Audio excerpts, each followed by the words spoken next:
नमस्कार साथियों, मेरे साथ चैनल में आपका स्वागत है। दोस्तों, मनुष्य को जीवन में आने वाले परिवर्तनों से घबराना नहीं चाहिए, बल्कि उन्हें ये सोचकर स्वीकार करना चाहिए कि उनके जीवन में कुछ और अच्छा होने वाला है। सबसे मुश्किल जीत खुद पर जीत होती है, लेकिन किसी को भी आपको वो महसूस कराने की इजाजत न दें जिसके आप लायक नहीं हैं। किसी शहर में एक निर्धन परिवार रहता था। उस परिवार में पति और पत्नी सिर्फ 2 ही सदस्य थे। कच्चे घर में वो अपना गुजारा कर रहे थे। वो गरीब आदमी मजदूरी करके अपना और अपनी पत्नी का पेट पालता था। इसी तरह दोनों के जीवन की गाड़ी चल रही थी। समय के साथ उसकी पत्नी गर्भवती हो जाती है। ये सुनकर उसका पति बहुत खुश होता है। वो सोचने लगता है कि अब हमारे घर में भी एक नन्हा सा पुत्र खेला करेगा, हम उसे गोद में खिलाया करेंगे। धीरे धीरे समय गुजरता है। अब उस गरीब के घर में वो दिन भी आ जाता है जब उसकी पत्नी एक बच्चे को जन्म देने वाली थी। उसे उसका पति एक अस्पताल में भर्ती कराता है। प्रसव का समय जब निकट आता है तो इधर वो गरीब आदमी अपने होने वाले बच्चे को लेकर मन में सपने संजोता है। तब तक उसके पास यमराज का बुलावा आ जाता है। उसकी एक दुर्घटना में मृत्यु हो जाती है। शहर के कुछ लोग इधर उस आदमी का अंतिम संस्कार करते हैं तो दूसरी तरफ उसकी स्त्री अस्पताल में अपने बच्चे को जन्म दे रही होती है।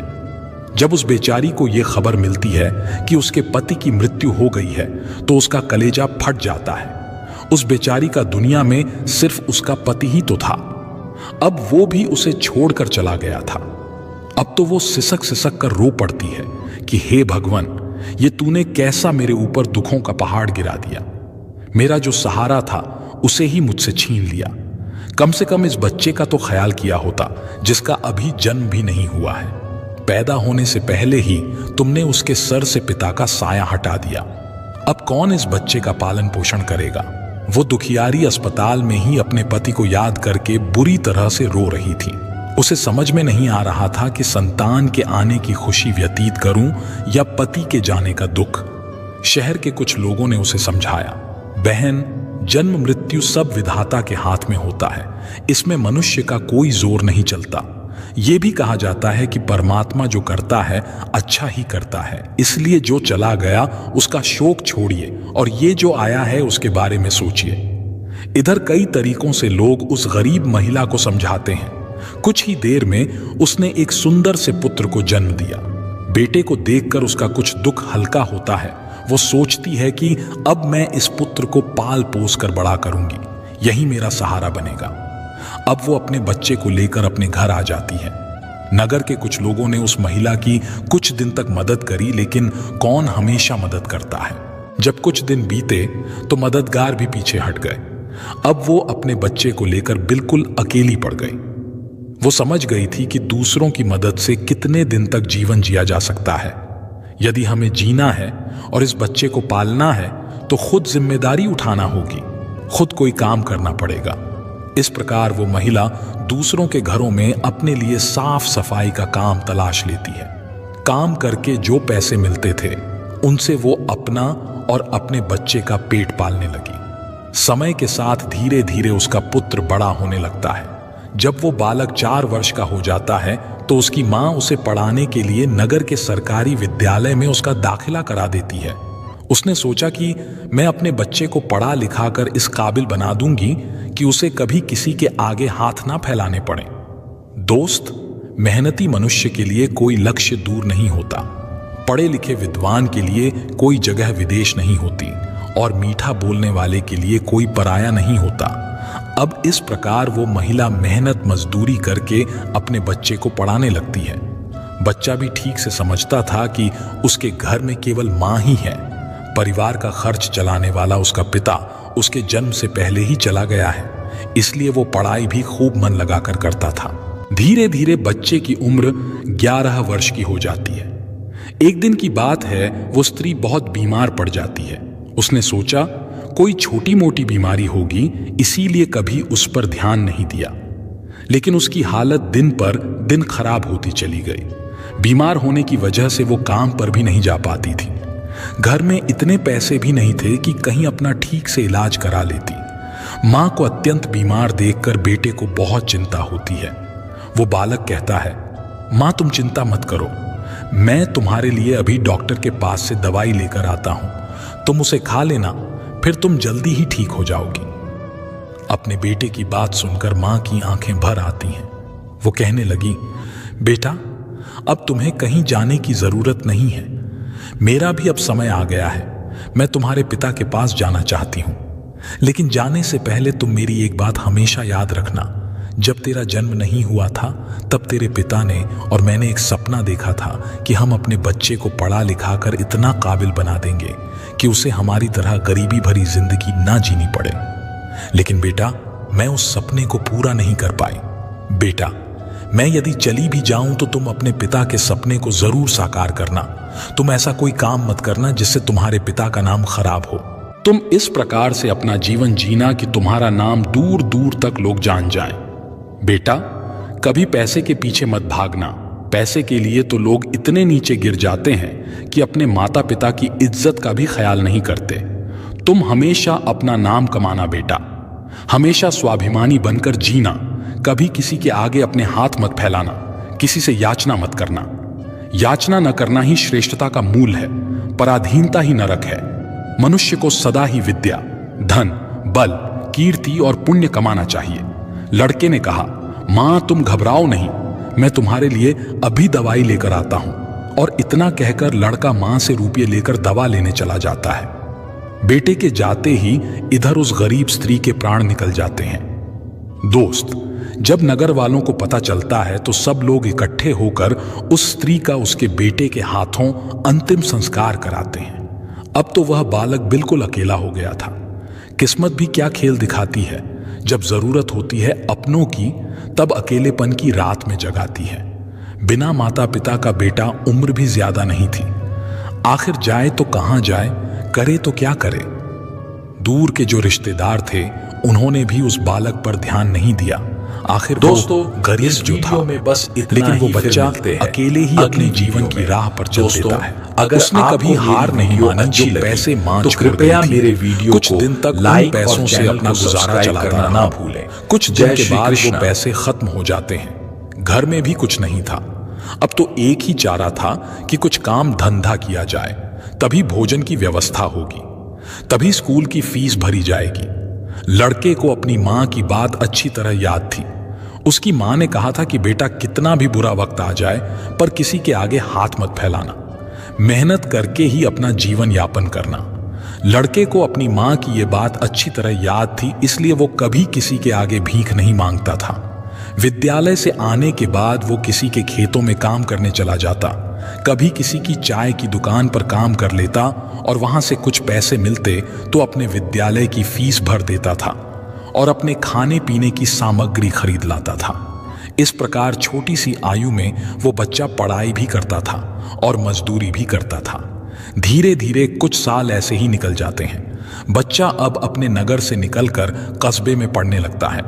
तब उसकी कॉपी किताबों का, विद्यालय की फीस का खर्चा बढ़ जाता है। लेकिन उस बालक ने हिम्मत नहीं हारी। रोजाना विद्यालय जाता था। वो जो भी कमाता था उसकी सारी कमाई पढ़ने लिखने में ही लग जाती थी और जो कुछ थोड़ा बहुत बचता था उससे अपना पेट भर लेता था। अगर वो कहीं कोई स्थायी काम करता तो उसकी पढ़ाई छूट जाती थी और पढ़ाई करता तो पेट भरने के लिए भी कुछ नहीं था। इसलिए साथ ही साथ वह दोनों काम करता था। विद्यालय से आकर वो इधर काम करने चला जाता था।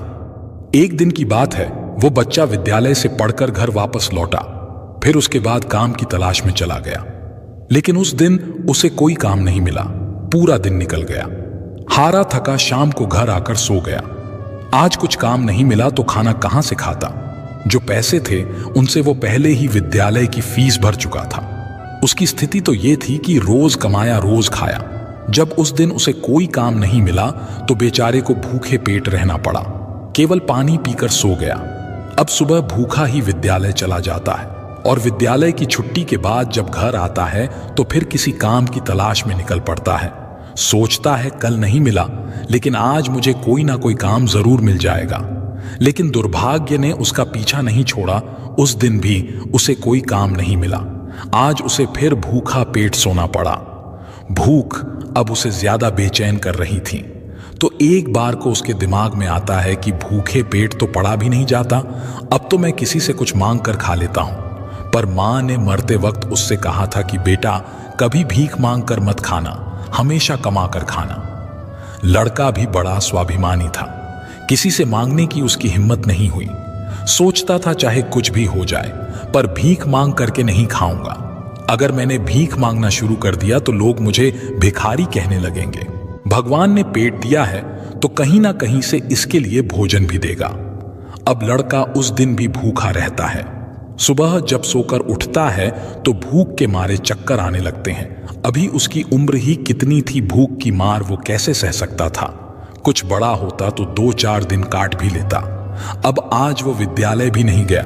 सोचा आज मैं सुबह से ही काम पर जाता हूं, काम मिल जाएगा तो भोजन कर लूंगा, फिर अगले दिन के लिए तैयार हो जाऊंगा। अब तो काम की तलाश में वह इधर उधर भटकता है। उसकी आंखों के सामने अंधेरा छा रहा था, अब तो उससे चला भी नहीं जा रहा था। फिर एक पेड़ के नीचे बैठकर सोचने लगता है कि अगर इस समय मुझे भोजन नहीं मिला तो मेरे प्राण निकल जाएंगे, मुझे कुछ ना कुछ तो करना ही पड़ेगा। अब एक बार फिर से उसके मन में भीख मांगने का विचार आता है, लेकिन उसकी अंतरात्मा फिर मना कर देती है कि तू गरीब है, भिखारी नहीं। भीख मांगेगा तो फिर भीख मांगने की आदत पड़ जाएगी और तू भिखारी बन जाएगा। काफी देर तक लड़का इन्हीं प्रश्नों में उलझा रहता है। फिर उसके दिमाग में आया कि भीख मांगना अलग बात है और मदद मांगना अलग बात है। मैं किसी से भीख नहीं मांगूंगा, पर मदद तो मांग सकता हूं। भीख मांगना तो वो है जो मांगकर फिर लौटाया नहीं जाता, पर मदद मांगना वो है जो आप कभी भी लौटा सकते हो। लड़के ने सोचा कि मैं आज किसी से मदद मांग लेता हूं, जब मुझे काम मिल जाएगा तो मैं लौटा दूंगा। अब लड़का वहां से चलता है तो उसे नगर के बाहर एक बड़ा सा घर दिखाई देता है। लड़का उस द्वार पर जाकर द्वार को खटखटाता है। तब घर के अंदर से एक महिला निकलती है। महिला ने द्वार पर देखा कि एक 10-11 वर्ष का बड़ा ही उदास सा मासूम सा लड़का खड़ा है। पहले तो वो महिला उस लड़के से पूछती है कि बेटा, तुमने दरवाजा क्यों बजाया, क्या कुछ काम है? लड़का दोनों हाथ जोड़कर कहता है, मां जी, मैंने दोपहर के समय आपको तकलीफ दी, इसके लिए क्षमा चाहता हूं। तब वो महिला पूछती है, बेटा क्या तुम्हें कुछ चाहिए, मैं तुम्हारी क्या मदद कर सकती हूं? वो महिला भी एक बच्चे की मां थी, इसलिए ममता का भाव उसके शब्दों में था। उस महिला के पूछने पर एक बार तो लड़के के मन में ये आया कि चलो इन मां जी से मैं कह ही देता हूं कि मैं 2-3 दिन से भूखा हूं और भोजन ना मिलने के कारण बहुत परेशान हूं। लेकिन उसके स्वाभिमान ने उसे रोक लिया और वो भोजन की जगह पानी मांग बैठा। कहने लगा, मां जी, मुझे बहुत जोर की प्यास लगी थी, इसीलिए दरवाजा खटखटाया था, क्या एक गिलास पानी मिल सकता है? लेकिन वो महिला बहुत समझदार थी। उसने जब लड़के को देखा तो वो समझ गई कि बालक बहुत भूखा है। वो कहती है, बेटा तुम थोड़ी देर रुको, मैं तुम्हारे लिए पानी लेकर आती हूं। वो महिला घर के अंदर जाती है और अपनी रसोई से एक गिलास दूध और कुछ लड्डू लेकर द्वार पर आती है और दूध से भरा गिलास उस लड़के को दे देती है। लड़के ने जब गिलास पकड़ा तो उसमें दूध था। दूध को देखकर लड़का खुश हो जाता है। लड़का मन ही मन उस मां को दुआएं देने लगता है। महिला ने उसे पहले लड्डू खाने को दिए और कहा, बेटा दूध गर्म है, तुम पहले लड्डू खा लो, जब दूध ठंडा हो जाए तब पी लेना। लड़का जब उस महिला को देखता है तो उसे ऐसा लगता है जैसे उसकी ही मां उसे ये दूध पीने को दे रही है। मन ही मन सोचता है, कितनी अच्छी मां है, मैंने एक गिलास पानी मांगा था और ये दूध ले आई। उसने समझ लिया कि मैं भूखा हूं। लड़का आराम से बैठकर लड्डू खाता है और दूध पीता है। तब वो स्त्री कहती है, बेटा क्या तुम्हें और कुछ चाहिए? लड़का सोचने लगता है कि इस दूध के बदले में मैं इस माता को क्या दे सकता हूं, मेरे पास तो कुछ भी नहीं है। दूध पीने के बाद लड़का कहता है, मां जी, मैंने आपसे पानी मांगा और आपने मुझे दूध पिलाया, इसके बदले में मैं आपको क्या दे सकता हूं? महिला ने कहा, बेटे मैंने तुम्हें दूध इसलिए नहीं पिलाया है ताकि तुमसे बदले में कुछ ले सकूं। महिला कहने लगी, बेटा तुम्हारा चेहरा देखकर लग रहा था कि तुम बहुत भूखे हो, तो मैंने सोचा कि पानी की जगह दूध ही पिला देती हूं, इसलिए मैं तुम्हारे लिए दूध ले आई। लड़के ने फिर कहा, नहीं माँ जी, आप इसके बदले में मुझसे जरूर कुछ मांगिए। मैं आपको अपनी हैसियत के हिसाब से कुछ जरूर दूंगा।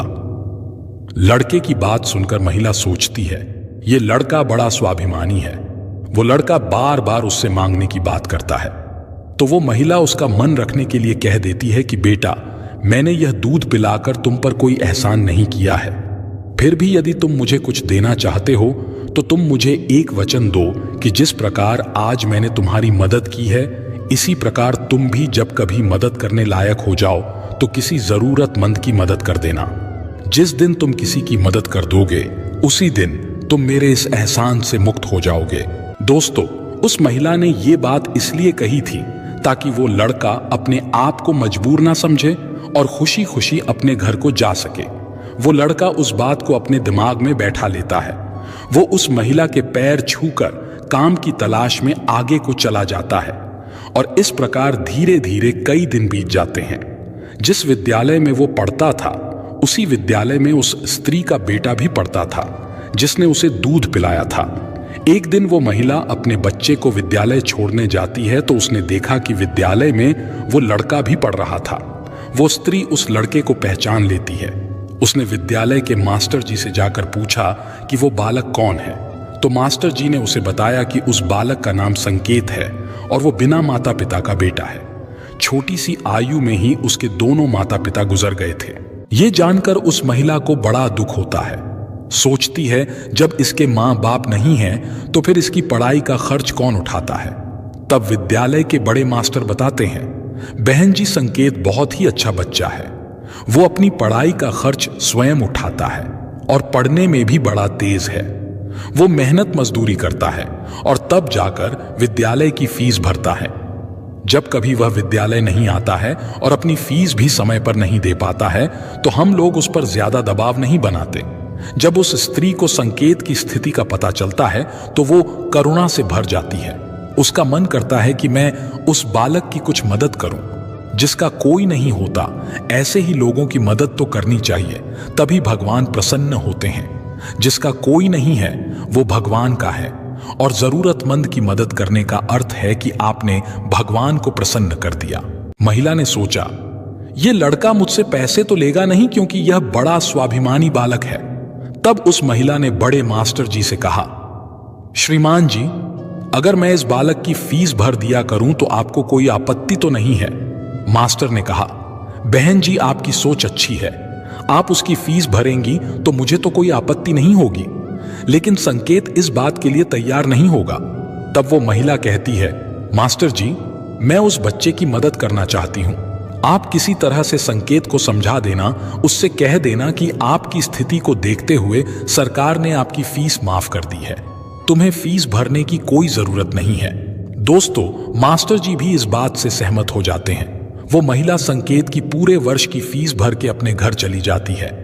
इस तरह वो हर वर्ष उसके पूरे साल की फीस जमा कर दिया करती थी ताकि संकेत सिर्फ मन लगाकर पढ़ सके। अब तो संकेत पूरा मन लगाकर पढ़ता था और अपने खाने पीने के लिए किसी दुकान पर काम कर लेता था। दोस्तों, डूबते को तिनके का सहारा ही बहुत होता है। उस महिला के थोड़े से प्रयास से संकेत की अच्छी खासी मदद हो गई। वो अब खूब मन लगा करके पढ़ता था। इसी तरह कुछ वर्ष और बीत गए। अब आगे की पढ़ाई करने के लिए संकेत को शहर में जाना पड़ा। सोचा, शहर में रहकर मैं कोई छोटी मोटी नौकरी कर लूंगा और अपनी पढ़ाई भी करता रहूंगा। इस बात का पता उस महिला को तब चलता है जब वो उसकी फीस भरने के लिए विद्यालय में जाती है। वो महिला जब संकेत की फीस जमा करती है तो मास्टर जी बताते हैं, बहन जी, संकेत तो आगे की पढ़ाई करने शहर चला गया है। अब तुम्हें उसकी फीस जमा करने की कोई जरूरत नहीं है। उस महिला ने जब ये सुना तो सोचने लगी, कोई बात नहीं, भगवान ने मुझे उसकी मदद करने का इतना ही समय दिया होगा। हे भगवान, उस बालक पर दया दृष्टि बनाए रखना, वो जहां भी रहे खुश रहे। इस प्रकार वो स्त्री अपने घर लौट आई और अपने घर गृहस्थी की दुनिया में व्यस्त हो गई। दोस्तों, उधर संकेत शहर में जाकर अपनी पढ़ाई करने लगा। खर्चा चलाने के लिए उसने एक नौकरी तलाश कर ली। इस प्रकार 25 वर्ष बीत जाते हैं। ना तो संकेत कभी उस महिला से मिल पाता है और ना वो महिला कभी संकेत से मिलती है। उस महिला का बेटा भी अब बड़ा हो गया था। उसका बेटा एक व्यापारी बन गया था। वो स्त्री तो पहले से ही अपने घर से संपन्न थी, ऊपर से उसका बेटा व्यापार करके खूब धन कमाता था। उस माँ का बेटा भी बड़ा संस्कारी था, वो भी अपनी माँ को बहुत प्यार करता था। एक दिन उसकी माँ बहुत बीमार पड़ जाती है। शाम को जब उसका बेटा घर आता है तो वो अपनी माँ की हालत को देखकर बेचैन हो जाता है। वो अपनी माँ को अस्पताल में भर्ती कराता है। जांच में पता चलता है कि उसकी माँ को कैंसर है। वो लड़का डॉक्टर से कहता है, डॉक्टर साहब, आप मेरी माँ का अच्छे से इलाज कीजिए, पैसों की बिल्कुल चिंता मत करना। तब डॉक्टर कहते हैं, भाई, तुम्हारी माँ को कैंसर की बीमारी है और कैंसर का इलाज बहुत महंगा होता है। छोटे मोटे अस्पतालों में इसका इलाज भी नहीं होता है। इसके लिए तुम्हें किसी बड़े शहर में जाकर किसी बड़े अस्पताल में इसका इलाज कराना होगा, और बड़े अस्पताल का मतलब है कि खर्चा भी बहुत अधिक होगा। बेटे ने कहा, डॉक्टर साहब, मैं अपनी माँ को ठीक करने के लिए कुछ भी कर सकता हूं। आप मुझे बस कोई रास्ता बताइए, मैं अपनी माँ का इलाज कहां करा सकता हूं। तब डॉक्टर उसे बड़े शहर जाने की सलाह देते हैं। डॉक्टर बोले, बड़े शहर में कैंसर का हॉस्पिटल है, यदि वहां का इलाज तुमने पूरा करा लिया तो तुम्हारी माँ इस रोग से बच सकती है, नहीं तो तुम्हारी माँ के प्राण संकट में पड़ सकते हैं। यह सुनकर लड़का घबरा जाता है। वो डॉक्टर साहब से बड़े शहर वाले डॉक्टर साहब का नंबर और पता लेकर अपनी माँ को बड़े शहर ले जाता है। उसकी माँ तो उसे बहुत मना करती रही कि बेटा, तुम मुझे कहां ले जाओगे, इतना पैसा कहां है हमारे पास, बड़े शहर में अच्छा इलाज कराने के लिए हमारे पास पर्याप्त पैसा नहीं है। यहीं से डॉक्टर साहब से दवा ले लेते हैं, धीरे धीरे मैं सही हो जाऊंगी, तुम परेशान मत हो। तब लड़का बोला, माँ, इस दुनिया में एक तुम ही तो हो जिसके होने से मुझे कभी अकेलापन महसूस नहीं होता, कभी मुझे किसी बात की चिंता नहीं होती। इसीलिए कुछ भी हो जाए, मैं तुम्हें इस बीमारी से मरने नहीं दूंगा। धन का क्या है, खत्म हो गया तो फिर कमा लेंगे, लेकिन मां तो फिर नहीं मिल सकती। इस प्रकार लड़का अपनी मां को बड़े शहर लेकर जाता है। जिस डॉक्टर से उसकी मां का इलाज होना था, वो डॉक्टर साहब उस समय अस्पताल में नहीं थे। वो किसी मरीज को देखने के लिए विदेश गए थे।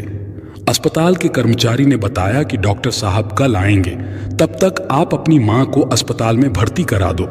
लड़के ने बिना देर किए अपनी मां को भर्ती करा दिया और डॉक्टर साहब के आने का इंतजार करने लगता है। अगले दिन जब डॉक्टर साहब आते हैं तो वह लड़का अपनी मां की हालत डॉक्टर साहब को बताता है। डॉक्टर साहब ने भरोसा दिया कि जांच के आधार पर मैं कह सकता हूं कि तुम्हारी मां ठीक हो जाएगी, मगर इनका इलाज काफी लंबा चलेगा। लड़के ने कहा, डॉक्टर साहब, कुछ भी हो जाए, मैं अपनी मां को ठीक कराकर ही घर ले जाना चाहता हूं, चाहे इसके लिए मुझे अपना सब कुछ बेचना पड़े, कितने ही दिन मुझे यहां रुकना पड़े। इस प्रकार वहां के डॉक्टर ने उस मां का इलाज शुरू कर दिया। अगर छोटे शहर की बात होती तो खर्चा कुछ कम हो जाता, लेकिन वहां का खर्चा तो बहुत लंबा था। फिर भी उस लड़के ने हिम्मत नहीं हारी। दोस्तों, मां से अनमोल संसार में कुछ भी नहीं है। डॉक्टर साहब जो दवाइयां लिखते थे वो दवाइयां बहुत महंगी आती थीं। लड़का अपनी मां के लिए महंगी से महंगी दवाइयां लेकर आता था। उधर उसका जो व्यापार था वो अपनी मां की देखरेख के कारण उसमें भी समय नहीं दे पाया, तो वो भी ठंडा पड़ गया। कई दिन तक इलाज होता रहा। धीरे धीरे मां की हालत में सुधार होने लगा। बेटे के पास जो जमा पूंजी थी वो खत्म होने लगी। इधर मां को जब पता चलता है कि बेटे के पास अब पैसे नहीं रहे तो मां कहती है, बेटा, तुम इतनी महंगी दवाइयां क्यों ले रहे हो? कहां से डॉक्टर साहब की फीस भरोगे? कहां से दवाइयों का खर्च उठाओगे? तुम्हारा व्यापार भी बंद हो गया है। तब बेटा कहता है, मां, तुम चिंता मत करो, मैं तुम्हारा इलाज, अपना मकान, दुकान सब कुछ बेच कर कराऊंगा। मां भी बेटे की जिद के आगे बेबस हो जाती है। वो लड़का अपनी मां का इलाज निरंतर जारी रखता है और धीरे धीरे 1 महीना बीत जाता है। वहां पर एक बात बड़ी ही विचित्र थी। उस अस्पताल का जो सबसे बड़ा डॉक्टर था, वो जब उस लड़के की मां से मिलने आता था तो काफी देर उस मां के पास बैठकर बातें किया करता था। यह देखकर मां को भी बड़ा अच्छा लगता था और वो सोचती थी कि अजीब डॉक्टर है, इतना बड़ा डॉक्टर होकर भी जिसके पास बिल्कुल भी फुर्सत नहीं है, वो मुझसे बात करने के लिए इतना समय कैसे निकाल लेता है। दोस्तों, इस प्रकार कई दिन बीत जाते हैं। एक दिन वो लड़का डॉक्टर के पास जाता है और डॉक्टर साहब से पूछता है कि डॉक्टर साहब, अभी मेरी मां का इलाज कितने दिन और चलेगा? डॉक्टर साहब उसे सारी बात बताते हैं कि भाई आप चिंता मत करो, आपकी मां पूरी तरह से स्वस्थ हो चुकी है। मैं भी संतुष्टि के लिए एक बार जांच और करा लेता हूं। उस जांच की रिपोर्ट आ जाने दो, फिर तुम अब अपनी मां को घर ले जा सकते हो। अब तो उस मां का बेटा रिपोर्ट आने का इंतजार करने लगता है। 2 दिन के बाद रिपोर्ट आ जाती है। जब रिपोर्ट आती है तो लड़का फिर डॉक्टर से मिलने जाता है और पूछता है, डॉक्टर साहब क्या मेरी मां ठीक हो गई? कोई खतरे वाली बात तो नहीं है? तब डॉक्टर साहब कहते हैं, भाई चिंता मत करो, रिपोर्ट अच्छी आई है, तुम्हारी मां पूरी तरह से ठीक हो गई है, अब आप इन्हें अपने घर ले जा सकते हो। डॉक्टर की बात सुनकर बेटा खुश हो जाता है और डॉक्टर साहब को बहुत धन्यवाद देता है। लड़का अपनी मां के पास जाता है और सोचता है कि भगवान का लाख लाख धन्यवाद कि मेरी मां बच गई, मेरी मेहनत सफल हो गई। यही बात वो अपनी मां को बताने के लिए जाता है और मां से कहता है कि मां तुम पूरी तरह से ठीक हो गई हो, अब हम जल्द ही अपने घर जाने वाले हैं। यह बात सुनकर मां भी बड़ी खुश हो जाती है, लेकिन अगले ही पल वो ये सोचकर उदास हो जाती है कि मैं तो ठीक हो गई हूं, लेकिन इस अस्पताल का जो बिल होगा वो लाखों में होगा। कैसे मेरा बेटा चुका पाएगा? इतनी मोटी रकम की व्यवस्था वो कहां से करेगा? उसके पास जो जमा पूंजी थी वो तो सब इलाज में खर्च हो गई। मां को उदास देखकर बेटा समझाता है, मां तुम क्यों उदास होती हो? मैं अपना सब कुछ बेचकर आपके इलाज का बिल चुका दूंगा। घर मकान तो बाद में भी बना लूंगा, इसलिए मां तुम्हें इन बातों की चिंता करने की कोई जरूरत नहीं है। बेटा अपनी मां को बहुत समझाता है, मगर मां तो मां होती है, उसका अपने बेटे के लिए चिंता करना स्वाभाविक था। मां सोचने लगती है कि मेरा बेटा यदि सब कुछ बेच देगा तो फिर वो आगे अपना जीवन कैसे चलाएगा, इसके भविष्य का क्या होगा? वो मां रात भर यही सोचती रही। चिंता करते करते मां और बेटा दोनों की रात निकल गई। जब अगला दिन होता है और उसकी मां की छुट्टी का समय होता है तो अस्पताल का एक कर्मचारी एक लिफाफा लेकर मां बेटे के पास आता है और उस महिला के बेटे से कहता है कि डॉक्टर साहब ने आपके लिए यह बिल का लिफाफा भेजा है, आप इस बिल को ठीक से देख लो और इस बिल को चुकाकर तुम अपनी मां को अपने घर ले जाओ। बिल का लिफाफा देकर वो अस्पताल का कर्मचारी तो चला गया। अब वो लड़का उस बिल के लिफाफे को खोलते हुए सोचता है कि पता नहीं कितना बिल होगा। बेटे को चिंता में देखकर मां भी परेशान हो जाती है। मां एकदम से बेटे के हाथ से वो बिल का कागज छीन लेती है। मां उस बिल को खोलकर देखती है। उधर अस्पताल के जो सबसे बड़े डॉक्टर थे वो भी उस समय वहीं पर पहुंच जाते हैं। इधर मां ने जब उस लिफाफे को खोलकर देखा तो उसमें एक छोटी सी पर्ची रखी हुई थी।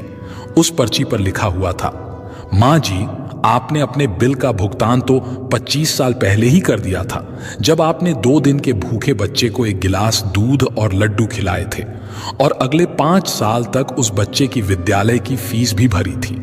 पर्ची को पढ़ते ही महिला की आंखें फटी की फटी रह जाती हैं। जब उस मां का बेटा पूछता है, मां डॉक्टर साहब ने कितना बिल दिया है, तो मां उस पर्ची को अपने बेटे को देती है। बेटा जब उसे पढ़ता है तो वो भी हैरान रह जाता है। लड़का अपनी मां से पूछता है, मां क्या तुम डॉक्टर साहब को पहले से जानती हो? डॉक्टर साहब से तुम्हारी जान पहचान कब हुई थी? तब मां कहती है, बेटा मैं इन्हें पहले से नहीं जानती हूं, अभी पता चला है। बेटे ने पूछा, फिर इसमें 25 साल पहले की घटना क्यों लिखी है? तब मां कहती है, बेटा 25 साल पहले जब तुम बहुत छोटे थे तब तुम्हारी उम्र का एक छोटा सा लड़का भरी दोपहरी में हमारे घर के द्वार पर आया था। वो भूखा प्यासा था। उसने मुझसे एक गिलास पानी मांगा था। मैंने बच्चे को देखा तो मैं समझ गई कि वो भूखा है, इसीलिए दूध और लड्डू लाकर मैंने उसे खाने को दे दिए। वो कई दिनों से भूखा था। उसने दूध तो पी लिया, पर वो मुझसे कहने लगा कि मां तुम्हारा यह ऋण मैं कैसे चुका पाऊंगा। तो मैंने उसका मन समझाने के लिए कह दिया था कि जब तुम बड़े हो जाओ, मदद करने लायक हो जाओ, तो तुम भी किसी जरूरतमंद की मदद कर देना। मुझे क्या पता था कि वही लड़का जिसे मैंने एक गिलास दूध पिलाया था वो 25 साल बाद इतना बड़ा डॉक्टर बनकर मेरी मदद करेगा। लोग तो आज लेकर कल को भूल जाते हैं, लेकिन उस बच्चे ने मेरा वो ऋण अभी तक याद रखा है। मैं इस बात को सोचकर बड़ी हैरान हूं कि डॉक्टर साहब ही वो बच्चा है। इधर मां बेटे आपस में बातचीत कर रहे थे, उधर वो डॉक्टर साहब उनके पीछे खड़े होकर उनकी बातें सुन रहे थे। उनकी आंखों में आंसू थे और बचपन का वो समय उन्हें याद आ गया जब वो भूखे प्यासे उस मां के द्वार पर पहुंचे थे। डॉक्टर साहब आगे बढ़कर उस मां को प्रणाम करते हैं और माता जी के पास बैठ जाते हैं। कहते हैं, मां, आपके कहे हुए शब्द आज भी मेरे कानों में गूंजते हैं। मैंने तुम्हारे उन्हीं शब्दों को अपना संस्कार बनाया। मैंने अपनी जिंदगी में बहुत दुख देखा है, लेकिन कभी हिम्मत नहीं हारी। मैं तुम्हारा बहुत बड़ा कर्जदार हूं। यदि तुम मेरे विद्यालय की फीस नहीं भरती तो आज मैं इतना बड़ा डॉक्टर नहीं बना बैठा होता। मां, ये तुम्हारी ही देन है। मैंने तो तुम्हें उसी दिन अपनी मां मान लिया था जिस दिन तुमने ममता भरी छाव में बैठाकर मुझ भूखे को दूध पिलाया था। इतना कहने के बाद डॉक्टर साहब वो सारे पैसे लौटा देते हैं जो मां की दवाई में खर्च हुए थे और बूढ़ी मां के चरणों में अपना सर रख देते हैं। वो मां डॉक्टर साहब को उठाकर अपने सीने से लगा लेती है। डॉक्टर साहब और बूढ़ी मां की आंखें आंसुओं से भरी हुई थीं। जब ये दृश्य अस्पताल के सारे लोग देखते हैं तो सब देखकर हैरान रह जाते हैं। सबकी आंखें नम हो जाती हैं। दोस्त, ये 4 बातें जो भी व्यक्ति समझ लेगा वो कभी गरीब नहीं रहेगा। पहली बात, मनुष्य को जीवन में आने वाले परिवर्तनों से घबराना नहीं चाहिए, बल्कि उन्हें यह सोचकर स्वीकार करना चाहिए कि उनके जीवन में कुछ और अच्छा होने वाला है। इन परिवर्तनों से मनुष्य बहुत कुछ सीखता है और वो सही राह पकड़ लेता है। जो अपने साथ हुई घटनाओं से टूट जाता है वो कभी आगे नहीं बढ़ पाता। दूसरी बात, अंधेरा चाहे कितना ही घना हो, एक छोटा सा दीपक उसे मिटा डालता है।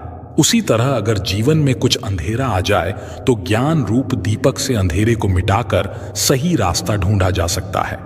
ज्ञान वो निधि है जो रंग से राजा बना देती है, भटके को सही मार्ग दिखा देती है। तीसरी बात, आप दूसरों का भला कीजिए, दूसरों पर दया करिए, तुम्हारा भला अपने आप होता चला जाएगा। आपको अपने जीवन में अगर किसी की मदद करने का सौभाग्य मिले तो जरूर करना। कहते हैं डूबते को तिनके का सहारा बहुत होता है। आपकी छोटी सी मदद से किसी का जीवन ही बदल सकता है। आपका छोटा सा योगदान किसी के लिए वरदान भी हो सकता है। मुसीबत पड़े तो घबराना मत। जब एक रास्ता बंद होता है तो 10 खुल जाते हैं। जीवन में निखार तभी आता है जब मनुष्य दुख और मुसीबत की भट्टी में तपता है। कष्ट सहन करने के बाद ही मनुष्य को अनुभव मिलता है और यह अनुभव बहुत काम आता है। चौथी बात, मनुष्य के दिन चाहे कैसे भी हों, चाहे कितनी भी कठिनाइयां उसके जीवन में आए, परंतु उसे कभी भीख मांगकर खाना नहीं चाहिए। भीख मांगकर खाने वाला अपनी ही नजरों में गिर जाता है और जब वो भीख मांगकर खाता है तो उसकी आदत हो जाती है बिना मेहनत किए खाने की। इसलिए मनुष्य को हमेशा मेहनत करके ही खाना चाहिए, तभी मनुष्य सफल और आत्मनिर्भर बनता है। किसी को मदद की जरूरत हो तो आप सबसे पहले उसकी मदद करें, लेकिन अगर आपको मदद की जरूरत हो तो आपको किसी से मदद मांगने की जरूरत ना हो। आप खुद ही अपनी मदद करने की काबिलियत रखें। आत्मसम्मान आपकी आवाज है, इसे बुलंद रखें। दूसरों पर ध्यान देने से बेहतर है खुद में रहो, खुद को समझो और आगे बढ़ो। दोस्तों, इस वीडियो में बस इतना ही, फिर मिलते हैं अगली वीडियो में। दोस्तों, अगर आपको मेरी वीडियो अच्छी लगी तो कृपया मेरे वीडियो को लाइक और चैनल को सब्सक्राइब करना ना भूलें। जय श्री कृष्णा।